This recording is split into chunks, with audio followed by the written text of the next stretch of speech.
है। और हमने अब तक जितने भी चैप्टर्स पढ़ लिए कितने हैं वो दे आर 15 है ना? 15 चैप्टर्स हैं सभी। तो हमारा जो एग्ज़ाम होगा बेसिकली जो पार्ट सेकंड है चैप्टर नंबर 9 टू 15 उसके क्वेश्चंस तो होंगे ही प्लस कुछ क्वेश्चंस जो होते हैं फर्स्ट पार्ट के भी होते हैं क्योंकि वो भूलना नहीं है कि वो एग्ज़ाम हो गया, सेमेस्टर सब बीत गया, फर्स्ट सीसी 1 हो गया, तो फिर उसको याद नहीं रखना, ऐसा कुछ नहीं होता है। सारे के सारे चैप्टर्स इम्पोर्टेंट होते हैं, इसलिए सीसी 2 में सारे क्वेश्चंस हर चैप्टर से क्वेश्चंस आ सकते हैं, ओके? ये कुछ सैंपल है, हम सैंपल ही देखेंगे, डायरेक्ट क्वेश्चन पेपर का सैंपल ही सॉल्व करेंगे ताकि फ़ैमिलियर हो सके क्वेश्चन पेपर कैसे होता है। उसमें क्या-क्या कॉलम्स है, क्या-क्या लाइन है आपको पता है, उसमें अपना नाम लिखना है, स्कूल का नाम है, रोल नंबर, क्लास, डिवीज़न सो ये सब डेट वगैरह लिखना होता है, ये आपको पता है। फर्स्ट जो क्वेश्चन है स्टार्ट में जो मार्क्स हैं वो M1, M2, M3 इस टाइप के, ये ओरल मार्क्स के हो सकते हैं क्वेश्चन पेपर, है ना?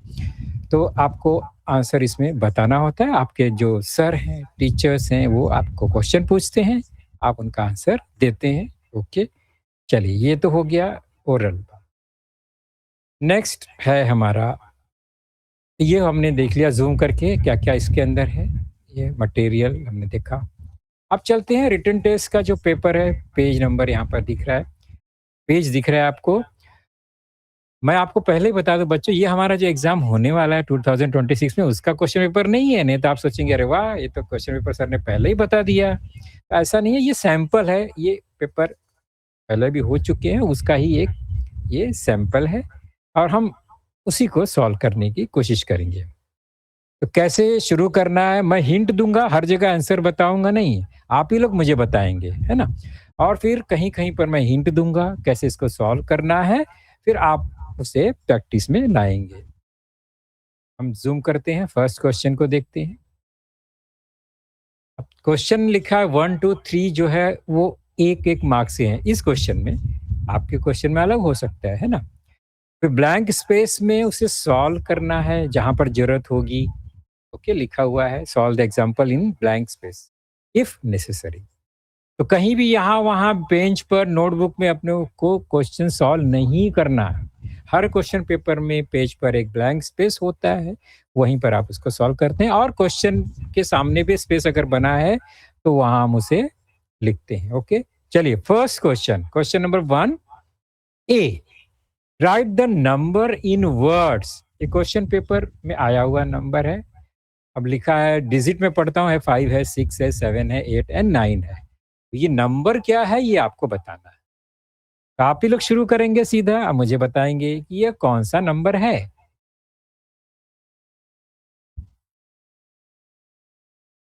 आप नंबर पढ़ सकते हो, कौन सा नंबर है ये? आप लोग अपना अपना माइक्रोफोन ऑन कर लेंगे। ओके मैं हिंट देता हूँ यहाँ पर, फर्स्ट अल्फाबेट।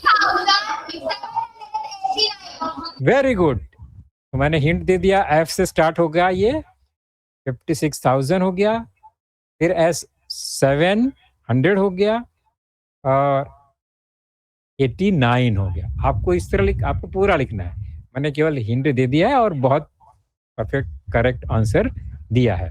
आप लोग भी कोशिश करेंगे बच्चों ये क्वेश्चन पेपर का आंसर देने की, जहाँ-जहाँ प्रॉब्लम होगा मैं आपको बताऊँगा।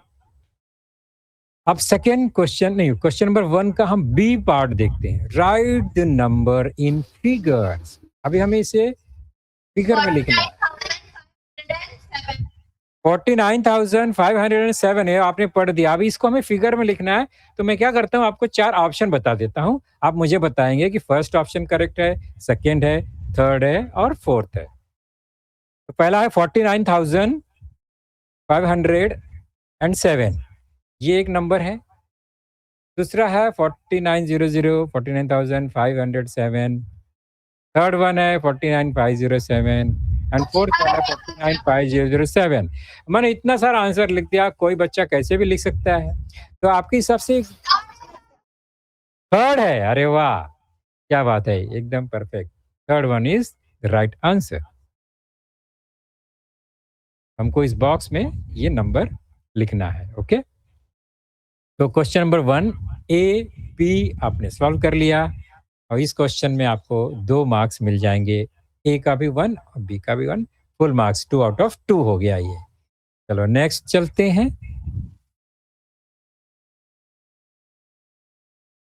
सी डी ई एफ 4 क्वेश्चन आपके सामने दिख रहा है। क्वेश्चन नंबर जो सी है एडिशन है, ऐड लिखा हुआ है, डी भी ऐड है, ई सब्ट्रैक्शन है और एफ जो है मल्टीप्लिकेशन है। ओके, शुरू करते हैं सी से। चलिए सबसे पहला काम क्या करेंगे,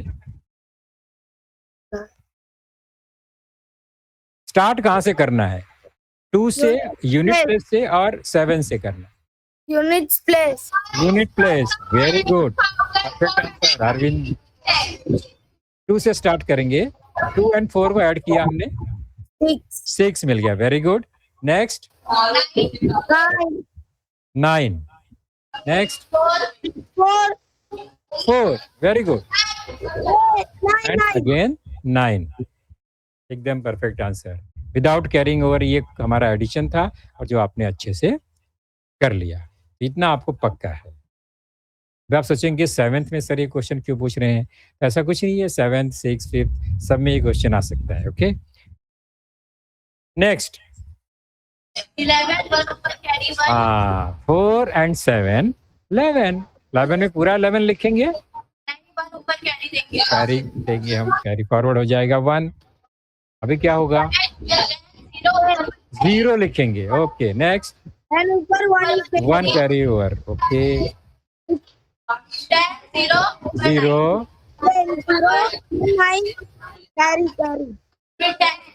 10, वेरी गुड। अब ये नंबर कौन पढ़ के बताएगा मुझे, कितना आंसर आया है? 1001 है ये, जरा ध्यान से देखो। 1001। Very good, 10,001। आप चेक कर लो, यूनिट, टेंस, 100, 1000 एंड 10,000 पे है, 5 डिजिट है, तो 5 डिजिट का नंबर हमेशा 10,000 पे होता है, 10,001। ओके, अब हम चलते हैं क्वेश्चन नंबर ई। ई में कैसे स्टार्ट करेंगे, यूनिट्स। ई का स्टार्ट कैसे होगा, 2 - 4 कर सकते हैं क्या, 2 - 4? नो, फिर क्या करेंगे, करेंगे 2, 12 बन जाएगा 12। ये 12 कैसे बना, 4 से उसने 1 टेंस ले लिया है, 4 के पास क्या बच गया, 3। ओके, ये हो गया क्लियर। अभी हम सब्ट्रैक्शन शुरू करते हैं। 12 - 4 8, 3 - 2 1, 2 - 2 and 3। चलो अब ये नंबर कौन सा है, जरा पढ़ के बताओ मुझे, ये क्या है फाइनल आंसर? 3018। Very good, 3018। हम नंबर हमने सॉल्व तो कर लिया, नंबर ही पढ़ने नहीं आ रहा है, तो फिर गड़बड़ बात है ना ये। तो हमें पढ़ने भी आना चाहिए, कोई भी नंबर हो, कितना भी बड़ा नंबर हो, कितना भी ज्यादा डिजिट हो, हम पढ़ना है, हमें सीखना है, हमने सीखा है। नेक्स्ट है मल्टीप्लिकेशन।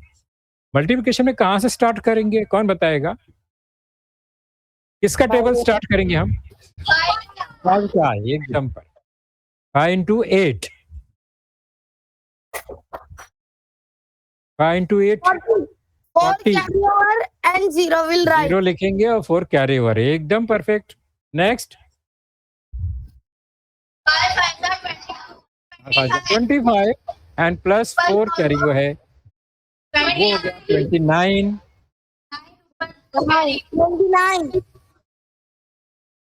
29 पूरा तो नहीं लिखना है ना हमें वहां पर, no. Then 5 multiplied by 2, 10 and plus 2 12, very good. अभी हमें क्या करना है बताइए, 5 का तो काम हो गया, यूनिट के नीचे हमें 0 हमेशा ऐड करना है, वेरी गुड। अब स्टार्ट करेंगे 1 से मल्टीप्लीकेशन 1 into 8 8 5 5 1 into 2 2 अभी क्या करना है छोड़ देंगे हो गया तो हमारा ऐड करेंगे वेरी गुड 0 वेरी गुड 17 पूरा लिखेंगे 7 लिखेंगे 1 हमारा कैरी ओवर हो गया देन 8 हो गया again 3 वेरी गुड क्या आंसर आया जरा पढ़ के बताओ मुझे ये 3870 एकदम परफेक्ट एकदम सही आप जा रहे हैं तो आपको तो पूरे मार्क्स मिल गए ABCDEF तक आ गए हम लोग आगे बढ़ेंगे जी डिवाइड ओके तो हमारा बेसिक ऑपरेशंस में सबसे जो फाइनल ऑपरेशन है वो होता है डिवीजन का स्टार्ट करेंगे डिवीजन टेबल किसका पढ़ना है कौन बताएगा मुझे 11 का 11 किसके लिए पढ़ना है 6 के लिए स्टार्ट 6 से करेंगे 11 के टेबल में 6 आएगा क्या नो नो तो कितने टाइम्स पढ़ेंगे 1 टाइम भी नहीं पढ़ सकते 0 टाइम पढ़ेंगे ध्यान दो मेथड जरा ध्यान रखेंगे तो 0 टाइम 1 टाइम भी पढ़ेंगे तो 11 हो जाएगा जो कि 6 से ज्यादा है तो हम 0 से स्टार्ट करते हैं 11 0 0 हम 0 से स्टार्ट किया हमने सब्सट्रैक्शन आएगा यहाँ पर पहला स्टेप मैं बता रहा हूँ अब क्या करना है ये बताओ मुझे 6 लेंगे सब्सट्रैक्शन में आप 6 के बगल में जो 2 है उसको हम नीचे लेकर आएंगे साइड में अभी किसका टेबल लेना है हमें 11 का इसके लिए 62 आने के लिए 62 के लिए कितने टाइम्स 5 जा वेरी गुड 11 6 जा करेंगे तो 66 हो जाएगा जो कि वो मोर देन 62 हो गया तो 5 आएगा 11 5 जा कितना आएगा 55 कहाँ लिखना है उसे नीचे 62 के नीचे एग्जैक्टली अगला स्टेप माइनस सब्ट्रैक्शन है माइनस करना है बताओ क्या आएगा 12 कैरी 12 माइनस 5 और 12 माइनस 5 कितना हो जाएगा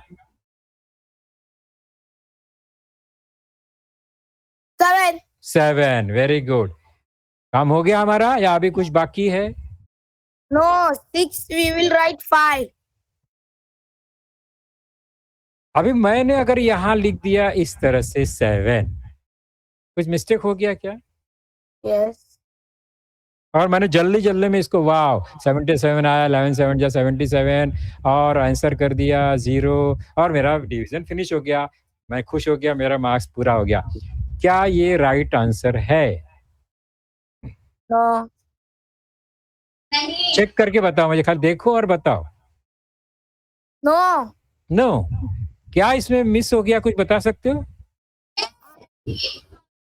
नंबर के नंबर नीचे नहीं लिखा है कौन सा नंबर नीचे नहीं लिखा मैंने बता सकते हो 3 तो गायब हो गया हमारे पिक्चर से ओके तो जहां पर 7 है वहां पर 7 के बदले क्या होना चाहिए था 3 आपको समझ में आ गया ये सभी को समझ में आया क्या यस तो फिर ये मैं आपके लिए छोड़ देता हूं आप लोग ऐसा बिल्कुल नहीं करेंगे कहाँ मिस्टेक है आपको समझ में आ रहा है अभी यस ये 7 हमको नहीं चाहिए यहाँ क्या चाहिए 3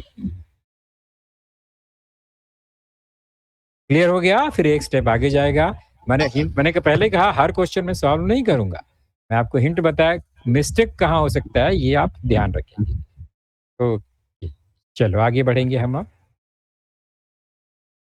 नंबर H वर्ड प्रॉब्लम जैसा दिख रहा है ये तो जरा जूम करके देखते हैं ओके क्या लिखा है इन ए ग्राम पंचायत इलेक्शन 4572 मैन एंड ये नेक्स्ट नंबर क्या है जरा पढ़ के सुनाओ मुझे पढ़ने नहीं आ रहा है क्या लिखा है वो 5002 को क्या पढ़ते हैं 5002. Very good, 5002।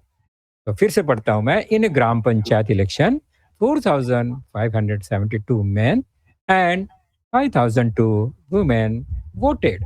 इतने लोगों ने वोट किया है इलेक्शन में। Find the total number of votes. Total number of vote हमें फाइंड करना है, तो क्या करना पड़ेगा, कौन सा ऑपरेशन करना पड़ेगा, ये मुझे बताओ। Plus. Plus, very good, add करना पड़ेगा, है ना। हम क्वेश्चन सॉल्व कैसे करेंगे एग्जाम में? तो 4572 ये क्या है, नंबर ऑफ मैन है। 5002 ये क्या है, नंबर्स ऑफ वुमेन। अब क्या करना है हमें, ऐड करना है। ये आपको पता चल गया। इससे क्या मिलेगा हमें, चलो कौन बताएगा?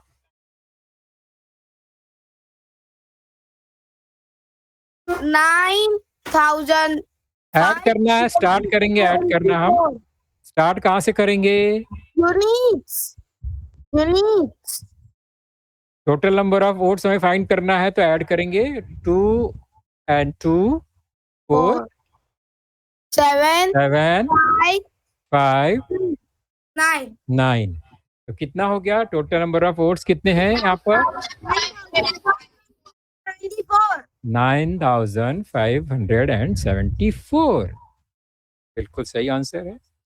तो ये एच जो हमारा क्वेश्चन था वो भी आपने सॉल्व कर लिया। अब हम पहुंचते हैं जे पर। जे में क्या खास बात है, ध्यान से देखेंगे, मैं पढ़ता हूं उसे। For mass PT exercise there are 15 students in one row.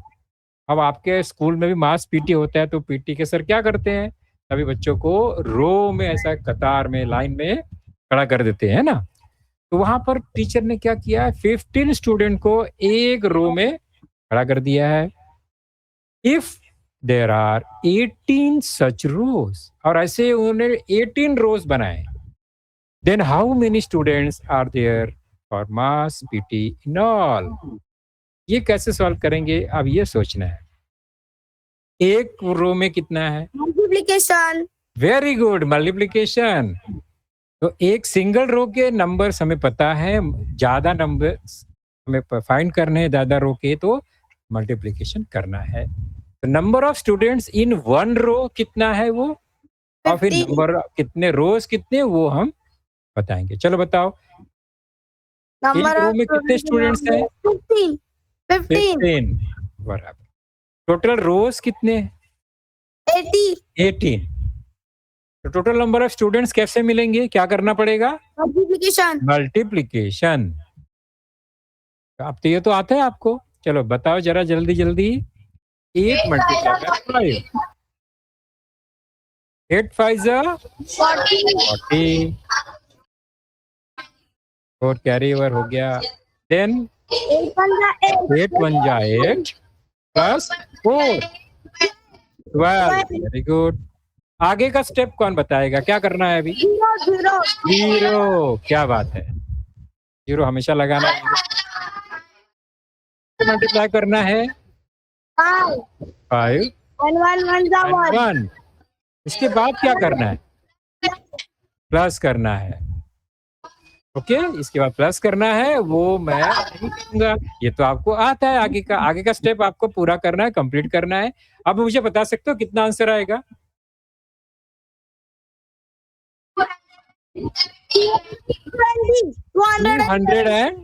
270। Very good.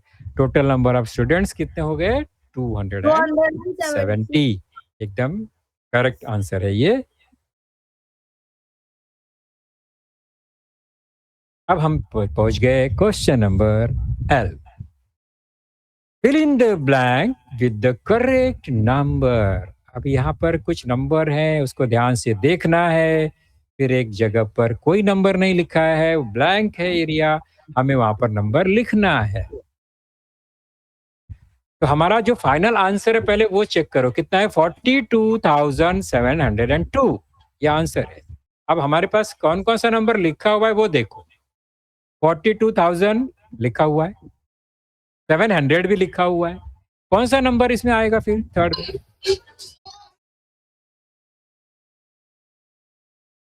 42,700 42,700 हमारा आंसर तो है और 2 इसमें मिसिंग है। 2 हमें क्या लिखना होगा? 2। ओके, तो हमारा ये आंसर हो गया 42,000 प्लस 700 प्लस आंसर हो गया 2, दैट इज इक्वल टू 42,702। यहाँ पर यही नंबर कोई भी नंबर हो सकता है, आपको ये ठीक से पढ़ना है और समझना है। नेक्स्ट क्वेश्चन नंबर 2 आ गया, उसमें ए सेक्शन मल्टीप्लिकेशन है। ध्यान से देखो, मल्टीप्लिकेशन है बट इसमें सिंबल है। सिंबल मतलब उसमें नेगेटिव सिंबल है, माइनस साइन के साथ ये मल्टीप्लिकेशन है। दो नंबर है, एक दोनों नंबर नेगेटिव है, तो फिर दोनों नंबर अगर नेगेटिव है तो हमारा आंसर क्या आएगा, ये पहले आपको पता है क्या?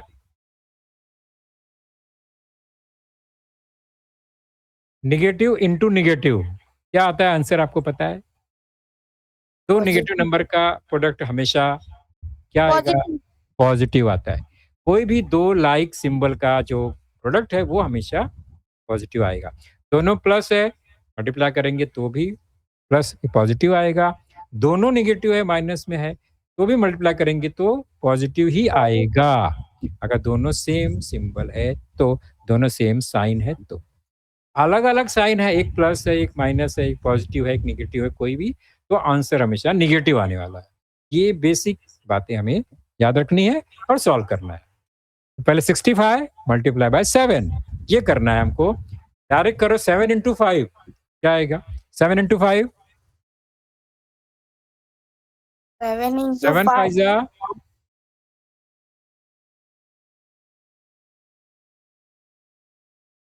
7 से 5 को मल्टीप्लाई करो,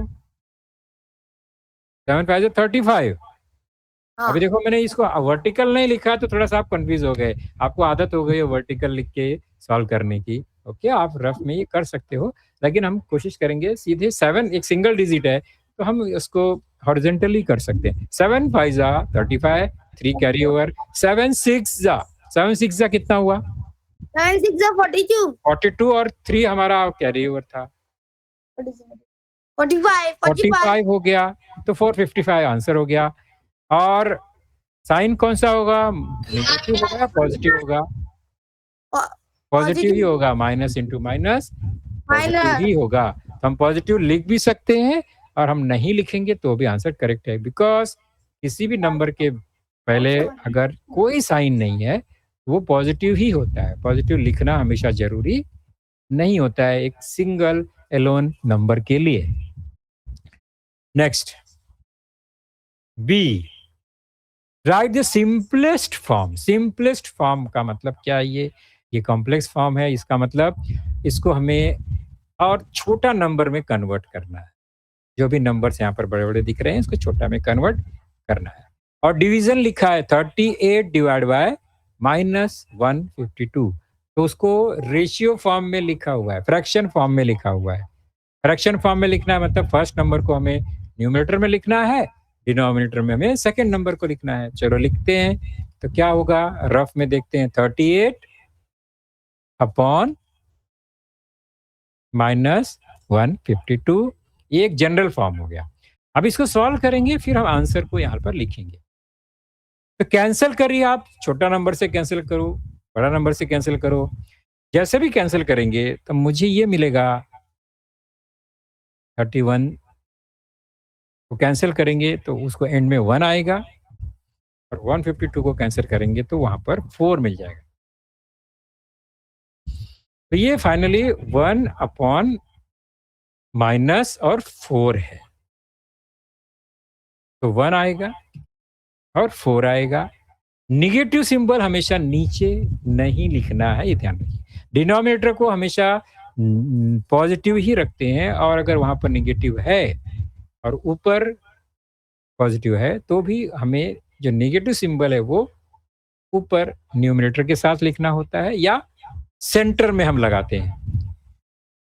तो इसको हम इस तरह से -1/4 लिखेंगे। ओके, आपने नीचे 4 माइनस लिख दिया तो भी राइट आंसर ही है, बट ये एक जनरल फॉर्म है, आइडियल फॉर्म है। -1/4 ये सिंपलेस्ट फॉर्म हो गया। ये क्वेश्चन थोड़ा सा इसका लेवल हाई है, समझना है। Next, C number, fill in the blank with appropriate number. अब एक नंबर लिखा है 2/3, ये फ्रैक्शन है, तो मल्टीप्लाई है किया है, तो आंसर जो प्रोडक्ट है 1 मिल गया। अब याद करो 1 कब मिलता है, किसी भी नंबर में हम कौन से नंबर से मल्टीप्लाई करते हैं तो 1 मिलता है। याद आ रहा है, वो होता है रेसिप्रोकल। कौन सा? रेसिप्रोकल नंबर से और मल्टीप्लिकेटिव इनवर्स नंबर से। रेसिप्रोकल का मतलब होता है न्यूमरेटर और डिनोमिनेटर को इंटरचेंज कर देंगे तो वो रेसिप्रोकल हो जाता है। 2/3 है, उसको हम किससे मल्टीप्लाई करेंगे तो 1 आएगा, तो 2/3 का रेसिप्रोकल मतलब उसका जो न्यूमरेटर है और उसका जो डिनोमिनेटर है उसका पोजीशन चेंज कर। 2/3 को मल्टीप्लाई करेंगे किससे, अभी बताओ मुझे, चेंज करके बताओ, फ्लिप करो इसको। 2 से 2 से मल्टीप्लाई करेंगे तो 1 नहीं आएगा, रेसिप्रोकल होना चाहिए। 2/3 का रेसिप्रोकल क्या होगा, 3/2। ध्यान रखो, ये एक जनरल क्वेश्चन है। यहाँ पर लेफ्ट में कौन सा नंबर लिखा है और राइट में आंसर 1 आया है, तो यहाँ कोई भी नंबर हो उसका रेसिप्रोकल लिखना ही है हमें। 2/3 रेसिप्रोकल 3/2। आप इसको कैंसिल करेंगे, 3 से 3 कैंसिल हो जाएगा, 2 से 2 कैंसिल हो गया, 1 आंसर आने वाला। तो फाइनल आंसर है 3/2। अगर बीच में कोई पार्ट समझ में नहीं आ रहा है बच्चों तो आप उस समय पूछ सकते हैं। ओके, ऐसा नहीं है कि अरे क्वेश्चन सॉल्व कर दिया मैंने, आप लोगों ने कुछ पूछा नहीं या आपको कुछ पूछना था उसमें। ओके, आगे बढ़ेंगे अब हम क्वेश्चन नंबर डी। क्या करना है, देखो डी में केवल हमें क्या एक ब्रैकेट लगाना है। Put brackets on appropriate place to make the following equation true.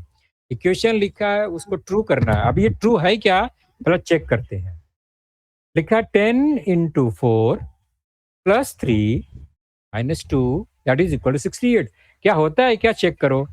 10 × 4 कितना होता है, 40 चलो 40 अगर देखते हैं यहाँ पर जैसा लिखा है एज इट इज हम कैलकुलेट करते हैं। 43 +3 43 हो गया, -2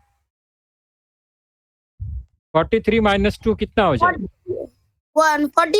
41।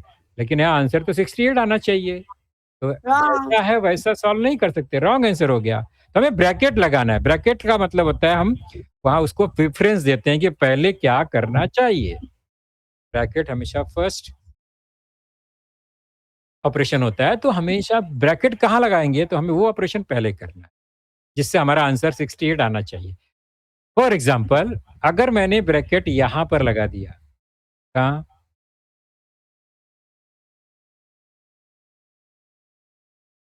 3 - 2, तो हमें 3 - 2 ये ऑपरेशन पहले करना पड़ेगा, तो यहाँ 1 आ जाएगा, फिर +4 5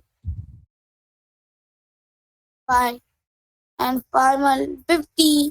50 ये तो रॉन्ग मेथड है। 50 आया लेकिन आंसर तो 68 आना चाहिए, तो ये मेथड गलत हो गया। अब मुझे बताओ कहाँ पर ब्रैकेट लगाना चाहिए, आप लोग कोशिश करो।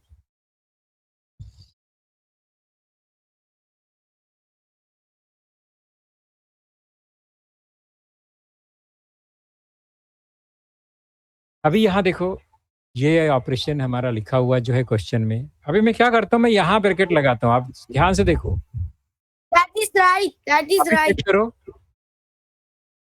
Why? 10 × 4 + 3 को पहले करना है, 4 + 3 पहले करेंगे तो क्या आएगा, 7 आएगा।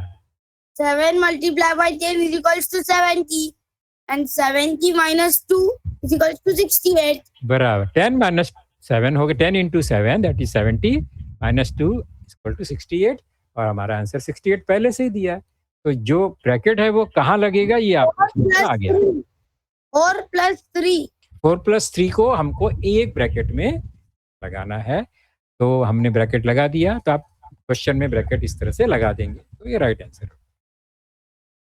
नेक्स्ट ई, क्या लिखा है भाई ये? Right mathematical expression for the following statement. ये अलजेब्रा का हमें क्या एक टर्म्स लिखना पड़ेगा, एक्सप्रेशन लिखना पड़ेगा। Mathematical expression for the following statement. Statement को ध्यान से पढ़ते हैं और फिर हम कोशिश करते हैं। 3 subtracted from thrice a number is equal to 33। अब इसको हम थोड़ा सा टुकड़े में पढ़ेंगे, ध्यान से देखेंगे पार्ट करके। पहला है 3 subtracted from thrice a number। 3 subtract किया है किस में से? कोई नंबर का थ्राइस से। वो नंबर कौन सा है जिसका थ्राइस हमें पता करना है पहले। तो let the number be X. कोई एक नंबर हमको अननोन नंबर है, उसको हमें वेरिएबल एक्स यूज करना है। ये अच्छा, ऊपर जो एक्सप्लेनेशन था वो अभी मैंने बता दिया, ये आपको समझ में आ गया है। पहले थ्राइस ए नंबर, चलो मुझे बताओ थ्राइस ए नंबर लिखना है तो क्या लिखेंगे, कौन सा एक्सप्रेशन लिखेंगे? 3 क्या एक्स का थ्राइस, तो 3x। कोई भी एनी नंबर का थ्राइस लिखना है तो हम 3x लिखेंगे, 3 × x। तो ये थ्राइस ए नंबर हो गया 3x। नेक्स्ट स्टेटमेंट क्या है? 3 सब्ट्रैक्टेड। अब इसमें से 3 सब्ट्रैक्ट किया है तो क्या लिखेंगे? 3x 3x लिखा है -3। Very good. तो ये 2 स्टेटमेंट हमारा क्लियर हो गया, 2 part. Next is equal to 33, यानी फाइनली हमको आंसर मिल रहा है 33। इक्वल टू 33, तो क्या लिखेंगे अभी? इक्वल्स टू 33, यही लिखना है। 3x - 3 that is equal to 33। ये जो हमारा एक्सप्रेशन है उसका एक्सप्लेनेशन वो आपका सेंटेंस था। 3 subtracted from thrice number is equal to 33। ये हमारा एक्सप्रेशन हो गया। सॉल्व नहीं करना है, एक्सप्रेशन लिखना था, हमको हमने लिख दिया। नेक्स्ट, ये बहुत मजेदार क्वेश्चन है। क्या लिखा है? Right the number 44000000। कितना जीरो है भाई, जरा काउंट करके बताओ।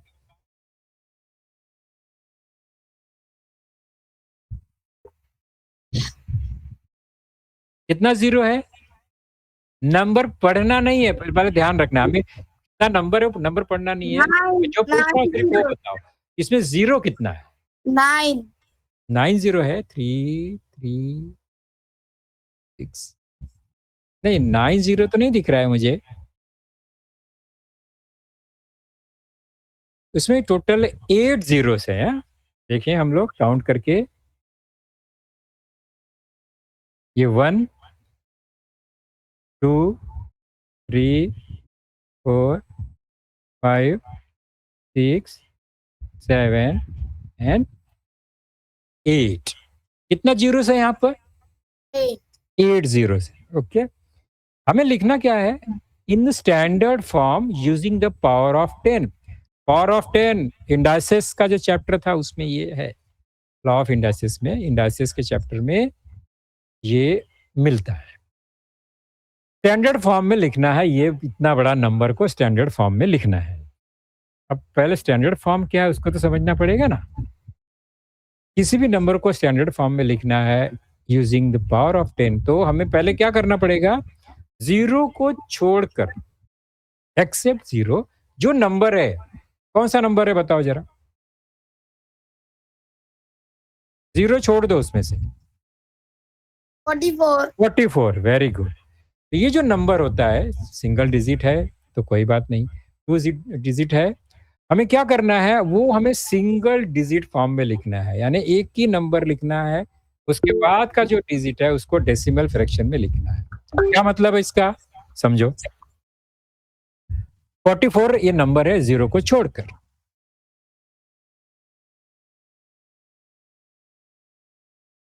तो हम 44 लिखेंगे पहले,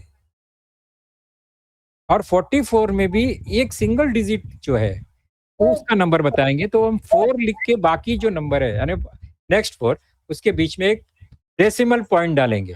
44 है तो 4.4 लिखेंगे। है समझ में बात? 4.4 लिखेंगे। ओके, ये पहला काम, पहला स्टेप। फिर मल्टीप्लाई करेंगे हम। अब वो डेसिमल के बाद टोटल डिजिट कितना है वो काउंट करो आप। डेसिमल के बाद 4 से स्टार्ट करो, टोटल डिजिट 9. 9। 4 से स्टार्ट करो, 4 and 8 zeros, that is 9 digit है। तो हमारा यहाँ पर क्या लिखना है? 90 वाला नंबर लिखना है, दैट इज 1 एंड 90। बराबर, हमने एक जीरो बढ़ा दिया बिकॉज हमने एक डेसिमल फॉर्म यूज कर लिया यहाँ पर। 4.4 इंटू 1 एंड 9 zeros हो गया। अब जब आपने ये स्टेप अगर आपने क्लियर कर लिया है तो आगे फिर स्टैंडर्ड फॉर्म कैसे लिखते हैं? 10 का पावर में, वो हो जाएगा 4.4 इंटू 10 टू द पावर कितना होगा? तो 10 टू द पावर उतना ही होगा जितना टोटल जीरो है। कितना जीरो है अभी रेड कलर में? 9. 9। तो हम लिखेंगे 10 टू द पावर 9। ये जो अभी आप देख रहे हो ये स्टैंडर्ड फॉर्म है। और बड़ा नंबर जो होता है ना, बहुत बड़ा नंबर, हाँ, वो सारा मिलियन बिलियन के सारे नंबर्स को अगर हमें लिखना है तो हमें इस तरह से स्टैंडर्ड फॉर्म यूज करना है। ऐसा वो 000 अभी 12 डिजिट, 15 डिजिट, 16 डिजिट का नंबर है तो वो हम लिखते नहीं है डायरेक्ट, हम स्टैंडर्ड फॉर्म में उसको लिखते हैं। ओके, तो 4.4 into 10 raise to the power 9, ये स्टैंडर्ड फॉर्म है। ओके, एक लास्ट क्वेश्चन देखते हैं, आप लोग का टाइम भी हो रहा है। Evaluate 4 to the power 4 into 4 to the power -4। ये अभी लॉ ऑफ इंडाइसिस आपको पता है, बेस 4 इंटू 4 है। हमें क्या करना है? उसका जो इंडेक्स है उसको हमें ऐड करना होता है, पावर को ऐड करना है। तो बेस 4 है और पावर क्या क्या है? 4 एंड -4। तो ब्रैकेट में लिख दिया हमने इसको। सॉल्व करो, 4 एंड -4 कितना होगा? 0. 0। तो 4 टू द पावर 0 आ गया। और कोई भी नंबर, आपको लॉ याद है, कोई भी नंबर या एक्सप्रेशन का पावर 0 होता है तो फाइनल आंसर क्या आता है? 4. कोई भी 0. नंबर, कितना भी बड़ा नंबर हो, उसका अगर पावर 0 है तो उसका वैल्यू कितना होता है? स्कॉलरशिप में भी है ये क्वेश्चन, ऐसे आता है। 0. 0. हमेशा 1 होता है, ध्यान रखो बच्चों। कोई भी नंबर हो, कितना भी बड़ा नंबर हो, सपोज 3, 5, 7 है, उसका पावर 0 है, कुछ भी नहीं करना है, पावर 0 है तो उसका वैल्यू हमेशा 1 आएगा। ये नंबर कुछ भी होने दो, कितना भी बड़ा होने दो, कोई फर्क नहीं पड़ता। तो यहाँ पर भी 4 टू द पावर 0 है तो उसका जो वैल्यू है दैट इज इक्वल टू 1। तो फाइनल आंसर है 1, ये ध्यान रखेंगे। क्लियर हो गया? ये स्टेप समझ में आया? कुछ लॉस है, हमें ये समझना है, क्योंकि अभी रिवीजन क्यों कर रहे हैं? ये चैप्टर हो चुका है पहले भी, याद नहीं रहता है ना, भूल जाते हैं, इतना सब पढ़ना है पूरा। एक अभी एक साल बीत गया, हमारा एग्जाम भी आ गया, तो समय बीत जाता है तो याद नहीं रहता है। उसके लिए रिवीजन जरूरी है। ये हो गया क्या? नहीं, एक क्वेश्चन लगता रह गया है, चलो इसको भी कर लेते हैं। आपको बताना, इसमें कोई सॉल्यूशन नहीं है ज्यादा। एच नंबर का क्वेश्चन क्या? Cancel the wrong word from the following. Wrong word कहाँ है? इवन एंड ऑड में से एक कैंसिल करना है। If -1 to the power m equal to 1, then m is odd और इवन नंबर हमें बताना है, m is not equal to 0। तो जो इंडेक्स पावर है वो m है और वो 0 नहीं हो सकता है। तो कोई भी निगेटिव नंबर है, निगेटिव नंबर -1 है, उसका पावर आंसर है +1 +1 है। तो नेगेटिव से पॉजिटिव कब बन सकता है, ये याद रखना है। तो नेगेटिव से पॉजिटिव तभी बन सकता है जब उसका जो पावर है वो इवन नंबर होना चाहिए। क्या होना चाहिए? इवन। फॉर एग्जांपल -1 इंटू -1 ये कितना होता है? -1 स्क्वायर। और -1 स्क्वायर करेंगे तो वो +1 हो जाएगा। -1 इंटू -1 नेगेटिव नेगेटिव प्रोडक्ट हो गया +1।